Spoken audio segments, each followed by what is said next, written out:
Science में है भगवान होने के सबूत। आधुनिक साइंस की बड़ी बड़ी खोजें जैसे big bang theory, time dilation, infinite universe आदि उन ग्रंथों में पहले से ही वर्णित है जिन्हें लोग काल्पनिक मानते थे। आखिर पुराने ग्रंथों में किसने इतने आधुनिक साइंस की बातें लिखी जिनका अंदाजा भी लगाना नामुमकिन था। उन्हीं ग्रंथों में भगवान के होने की भी बात कही गई है। तो क्या साइंस भगवान को मानता है? हेलो दोस्तों, आज का हमारा टॉपिक है भगवान, अल्लाह, गॉड आदि होते हैं या नहीं। आजकल ऐसे लोगों की संख्या बहुत ही तेजी से बढ़ती जा रही है जो भगवान को नहीं मानते। उन लोगों का कहना है कि साइंस इस बात को नहीं मानता। कई साइंटिस्ट का वो लोग रेफरेंस भी देते हैं और उनकी थ्योरीज बताते हैं, और कुछ लोग अपने खुद के दिमाग से ऐसा बोलते हैं और अपनी जिंदगी अपने हिसाब से जीना शुरू कर देते हैं। किसी धर्म को फॉलो नहीं करते हैं और दूसरों को भी वैसा ही सिखाते हैं। तो दोस्तों, मैं ऐसे पॉइंट्स आपके सामने रखना चाहता हूं कि जिससे आप शायद माने कि इस दुनिया को चलाने वाले हैं ये अपने आप नहीं चल रही है। सबसे पहले तो मैं ये बोलना चाहता हूं कि जिस पृथ्वी पर अभी हम रहते हैं उसका 1% भी अभी हम नहीं जानते, और पृथ्वी जैसे खरबों ग्रह हमारी एक आकाशगंगा में और ऐसी खरबों आकाशगंगाएं हमारे इस ब्रह्मांड में है। जैसे जैसे हम साइंस को जानते हैं, सभी चीजों का साइंस, वैसे वैसे हमारा विश्वास भगवान में बढ़ता जाता है। दुनिया के सबसे महान माने जाने वाले साइंटिस्ट एल्बर्ट आइंस्टाइन ने कहा था, the more I learn science the more I believe in God. Science की ऐसी कई खोजें हैं जो हमारे वेदों और ग्रंथों में पहले से ही लिखी है। आइए अब वो पॉइंट्स देखते हैं जो यह दर्शाते हैं कि कोई तो है जो इस सृष्टि को चलाता है।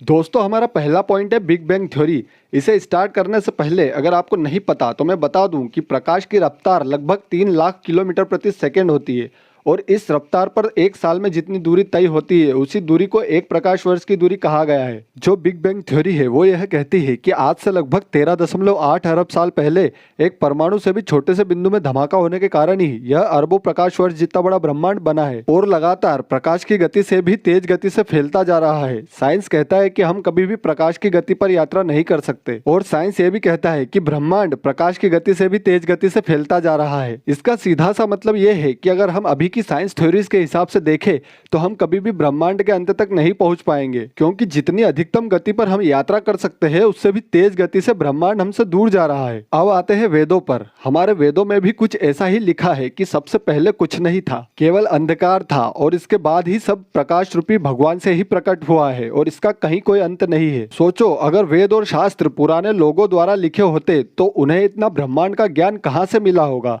हमारे वेद जो है वह भगवान से प्रकट हुए हैं। अरे, जब टेलीस्कोप बने तब जाकर साइंस को यह पता लगा कि सौर मंडल में और भी ग्रह है। हमारे प्राचीन कर्मकांड में तो हमेशा से सूर्य आदि 9 ग्रहों का पूजन करते हैं। मंगल ग्रह की जब स्टडी की तब पता लगा कि यह पृथ्वी से काफी मिलता है, और हमारी धार्मिक किताबों के मंत्रों में मंगल ग्रह को भूमिपुत्र कहा गया है, और पूरे सौर मंडल में सिर्फ मंगल ही ऐसा ग्रह है जो पृथ्वी से काफी मिलता जुलता है।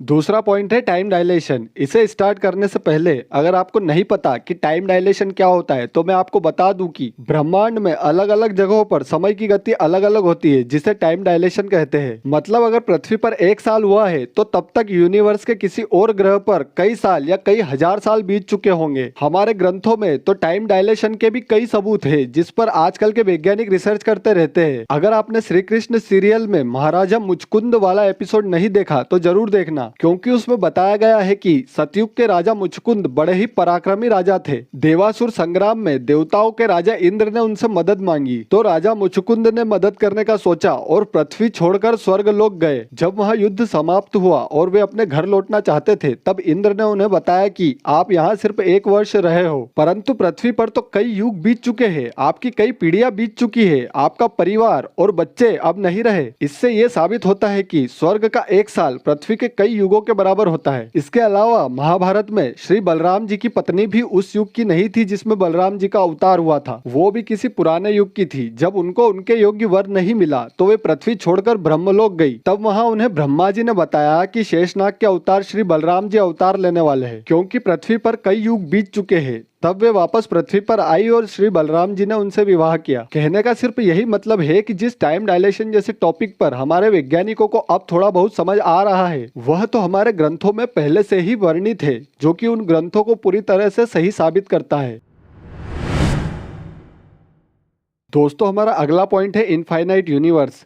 वेदों में ब्रह्मांड को अनंत बताया है और हमारे वैज्ञानिक भी ऐसा ही मानते हैं, क्योंकि लगभग 93 अरब प्रकाश वर्ष की दूरी तक के ब्रह्मांड का पता लगाया जा चुका है, जो कि बहुत ज्यादा बड़ा है। तो जरा सोचो कि प्रकाश 93 अरब सालों में 3 लाख किलोमीटर प्रति सेकंड की रफ्तार से कितनी ज्यादा दूरी तय करेगा। इतना बड़ा ब्रह्मांड अभी तक वैज्ञानिकों के द्वारा खोजा जा चुका है और यकीन मानो दोस्तों, ये तो कुछ भी नहीं है। और चलो मान लो कि कोई इस ब्रह्मांड के अंत का पता लगा भी ले, तो ये सोचो कि इसका अंत कैसे होगा। मेरा मतलब है कि कौन से तत्व से इसका अंत होगा, जैसे स्टोन, वाटर, मिट्टी की दीवार आदि।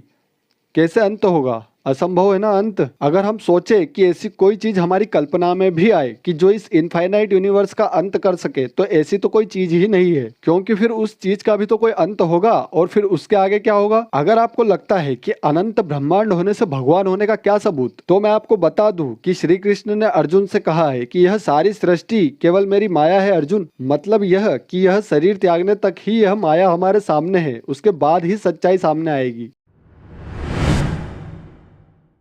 दोस्तों, हमारा अगला पॉइंट है टेक्नोलॉजी। आज के आधुनिक जमाने में हमने परमाणु बॉम्ब बना लिया है, परंतु हमारे ग्रंथों में ब्रह्मास्त्र का वर्णन मिलता है, जो कि परमाणु बॉम्ब से काफी मिलता जुलता है। ब्रह्मास्त्र को जहां छोड़ा जाता था, उसी लक्ष्य का वह भेदन करता था, जो कि आज हमारी परमाणु बॉम्ब कैरी करने वाली गाइडेड मिसाइल्स भी करती है। पहला परमाणु बॉम्ब बनाने वाले वैज्ञानिक सर रॉबर्ट जे ओपनहाइमर हमेशा अपने साथ श्रीमद् भागवत गीता जी रखते थे और बहुत ही अच्छी संस्कृत भी उन्हें आती थी। जब उनका भगवान में विश्वास था, तो हम भगवान के ना होने को इतनी जल्दी कैसे मान सकते हैं। महाभारत के जमाने में संजय ने दूर से ही महाभारत युद्ध का वर्णन महाराजा धृतराष्ट्र को सुनाया था, जो कि आज हम टेक्नोलॉजी के बहुत उन्नत होने के बाद ऑडियो और वीडियो कॉल कर पाते हैं। श्री राम ने समुद्र पर सेतु बनाया था, जो कि आज भी संभव नहीं है, और उनका बनाया सेतु आज भी रामेश्वरम इंडिया में समुद्र में है। जरा सोचो कि उन्होंने सटीक डायरेक्शन का पता कैसे लगाया होगा। तब तो कोई कंपास भी नहीं था। इससे यह पता लगता है कि हमारे पूर्वज कितने उन्नत थे। टेक्नोलॉजी उन्नत होने के बाद हम स्पेस में पहुंच पाए हैं, और हबल जैसे अति उन्नत टेलीस्कोप होने पर भी अभी तक एलियंस को नहीं ढूंढ पाए हैं। जबकि हमारे ग्रंथों में पृथ्वी के साथ साथ स्वर्गलोक, नरकलोक, यक्षलोक, गंधर्वलोक, किन्नरलोक, ब्रह्मलोक और सत्यलोक आदि कई लोकों का वर्णन मिलता है। कहने का मतलब है कि जितनी भी टेक्नोलॉजी आज विकसित हो चुकी है, जिस पर काम चल रहा है और जिस पर काम चालू होने वाला है, कहीं ना कहीं हमारे ग्रंथों में मिलती है। दोस्तों, हमारा अगला पॉइंट है स्ट्रक्चर ऑफ सोलर सिस्टम। हमारी पृथ्वी सूर्य के आसपास चक्कर लगाती है, और उतनी ही दूरी पृथ्वी से सूर्य की है जितनी की पृथ्वी पर जीवन के लिए जरूरी है। टेक्निकली हम इसे हैबिटेबल जोन कहते हैं। अगर ये जरूरत से ज्यादा हो जाए तो यहाँ टेम्परेचर कई डिग्री नीचे गिर जाएगा, और अगर जरूरत से ज्यादा पास होती है तो टेम्परेचर कई डिग्री बढ़ जाएगा। इसका मतलब यह है कि किसी ने तो इसे एकदम सही जगह सेट किया है। अब आप यह बोलोगे कि यह तो कोई संयोग भी हो सकता है। हाँ, हो सकता है, लेकिन इसकी संभावना बहुत ही कम है। पृथ्वी सोलर सिस्टम के बाकी ग्रहों के साथ इतने अच्छे तालमेल में है कि इस पर आने वाली कोई भी बाधा टल जाती है। उदाहरण के लिए जैसे बृहस्पति ग्रह पृथ्वी पर आने वाले अधिकतर एस्ट्रॉइड्स को अपनी ओर खींच लेता है और पृथ्वी को बचा लेता है। हमारे ग्रंथों में 5 तत्व बताए गए हैं जिससे यह शरीर बना है और जीवित रह सकता है। पानी, पृथ्वी, अग्नि और वायु के बारे में तो सभी जानते हैं, परंतु कभी यह सोचा है कि हमारे ग्रंथों में आकाश तत्व का वर्णन क्या सोचकर किया गया होगा? आकाश तत्व का अंदाजा कैसे लगाया होगा? मेरे कहने का मतलब है कि आकाश तत्व उस पूरे वातावरण को कहा गया है जिसमें ट्रोपोस्फेयर से लेकर एक्सोस्फेयर तक है, जो कि पृथ्वी से 400 किलोमीटर से भी ज्यादा की ऊंचाई पर है, और इसमें ओजोन लेयर आदि सभी शामिल है। कहने का मतलब है कि उन्हें कैसे पता लगा होगा कि आकाश कोई तत्व है जो कि इतना जरूरी है। इतने ऊपर तक उड़कर जाने का तो कोई साधन नहीं था पहले। यकीन मानिए, इसी आकाश तत्व के कारण पृथ्वी कई सारे छोटे एस्ट्रॉइड्स, सूर्य की यूवी रेज, सूर्य के हाई टेम्परेचर जैसी कई चीजों से हमें बचाती है। ग्रंथों में यह बात कहां से आई कि अगर इनमें से कोई एक भी तत्व ना हो तो पृथ्वी पर जीवन संभव नहीं। जैसे अगर आकाश ना हो तो सारी ऑक्सीजन स्पेस में चले जाएगी और ओजोन लेयर खत्म हो जाएगी। दोस्तों, मेरे ये पॉइंट्स साइंस को काफी हद तक सेटिस्फाई करते हैं, जिससे इस बात में विश्वास होता है कि कोई तो है जो इस ब्रह्मांड को चलाता है, जिसे हम भगवान, अल्लाह, गॉड आदि कहते हैं। मैंने अपने धर्म ग्रंथों को अभी तक इसी तरीके से समझा है। आप भी अपने धर्म ग्रंथों को जरूर जानें, ताकि आपको भी अपने भगवान, अल्लाह, गॉड आदि जो कि सब एक ही है, उनमें विश्वास हो। ये तो वो पॉइंट्स हुए जिनसे भगवान के होने का विश्वास होता है। चलो मान लो कि इतना सब कुछ सुनने के बाद भी कुछ लोग बोल सकते हैं कि भाई हम तो अभी भी नहीं मानते। तो ठीक है, आपको नहीं मानना तो मत मानो, लेकिन कम से कम सही रास्ते पर तो चलो। लोगों को मिसलीड तो मत करो, कोई गलत काम तो मत करो, और हमेशा अपने साइंस के नॉलेज से अपने धर्म के भगवान को जानने की कोशिश तो कर ही सकते हो सकता है कि किसी दिन आपको भी बिलीव हो जाए। वेद और ग्रंथ कहते हैं कि हमारी जिंदगी भगवान को समझने के लिए बहुत छोटी और लायक ही नहीं है, बस किया जा सकता है तो केवल विश्वास। कहने का मतलब यह है कि अगर मरने के बाद आपको पता चला कि कोई ईश्वर था और बुरे कर्मों के कारण अगर बुरे हालातों में जन्म लेना पड़ गया तो, इसलिए hope for the best and prepare for the worst. दोस्तों, अगर वीडियो अच्छा लगा हो तो हमें सपोर्ट करने के लिए लाइक, शेयर, कमेंट और सब्सक्राइब जरूर कीजिए। Thank you for watching.